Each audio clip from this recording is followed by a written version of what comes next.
迎佢哋出嚟啊，好唔好啊？因為佢哋咁細個，好怕醜㗎。原來唔單止有非洲鼓添啊，仲會有搖鼓啦，有唔同嘅樂器㗎喎。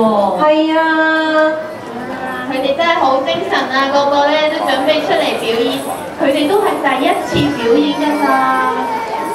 係啊。咦，乜老師啊？你細個表演嘅時候咧，有冇試過3歲嘅時候表演㗎？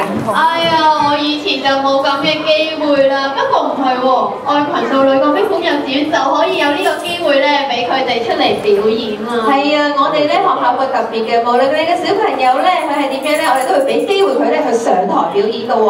因為咧呢一個係個生活經驗嘅學習嚟嘅。係啊，有得出嚟上台表演咧，佢哋嘅膽咧都可以大一啲添㗎。係啊，要勇氣先得嘅。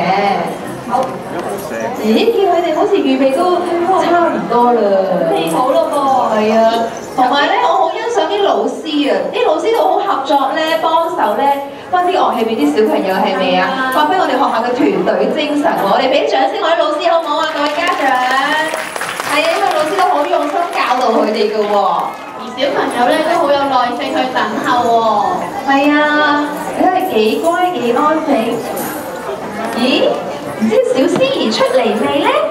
咦，係喎，我哋要問下佢究竟哈利路亞點解喎？不如我哋有請我哋嘅下午幼兒信班嘅小思怡啦。好啊，我哋去問下佢哋先。睇下邊兩個係先。哇！小思怡喺好遠嘅地方喎，喺後邊啊！我哋有請佢落嚟先。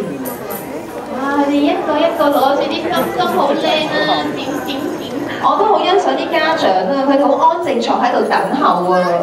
見到小思怡啦，係啊，小思怡嚟啦，你好啊！